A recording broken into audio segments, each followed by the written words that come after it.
কি পেয়েছি। আমার পূর্ববর্তী যারা সুবক্তা তারা বলে গেছেন, আমার পূর্ববর্তী বক্তা সঞ্জীব বাবু যেটা বলেছেন, সংখ্যা তত্ত্বের দিক থেকে দেখিয়ে দিয়েছেন 2014 সালে ভারতবর্ষের অবস্থান কোথায়, 2024 সালে ভারতবর্ষের অবস্থান কোথায়। 12টি বছর এক যুগ পর, 12 বছরে এক যুগ হয়, এক যুগের পর ভারতের অবস্থান কতটুকু হয়েছে বলেছেন উনি। আমি বলতে চাই না এই বিষয়ে।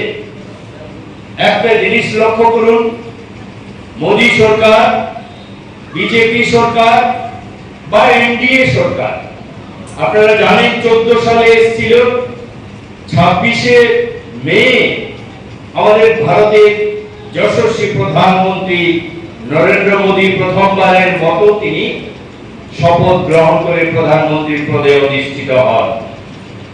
তখন ভারতীয় জনতা পার্টির 282 আসন ছিল, এনডিএর আসন মোট আসন ছিল 336।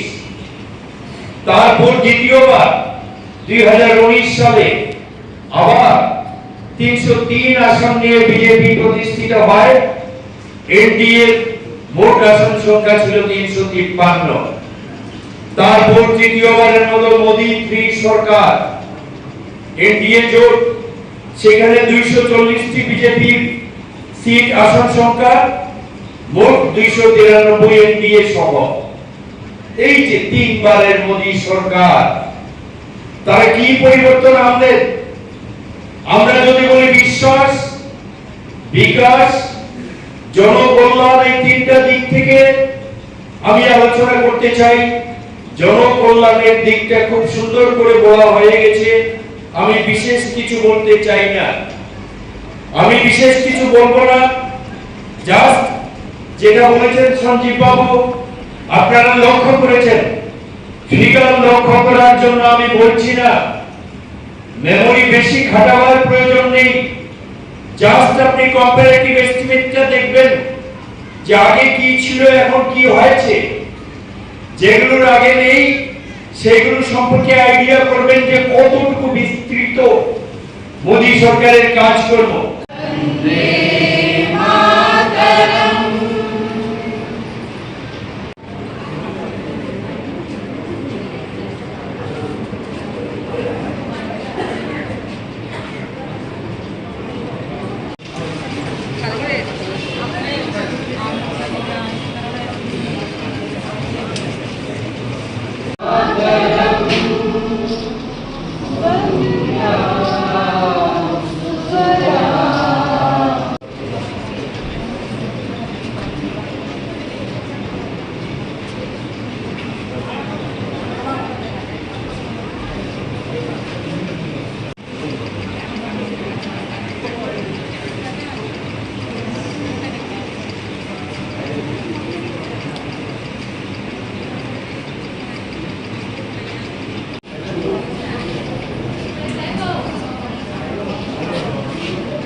আমার দেশের স্বাদ গন্ধ আমার সবচেয়ে প্রিয়।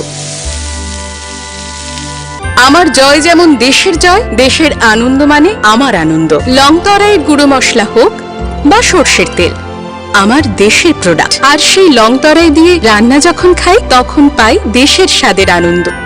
সবার সাথে সেই স্বাদের আনন্দ ভাগ করে নেবার মজাই আলাদা। দেশের স্বাদের আনন্দ লংতরাই। লংতরাই, রান্নায় তোমাকে চাই।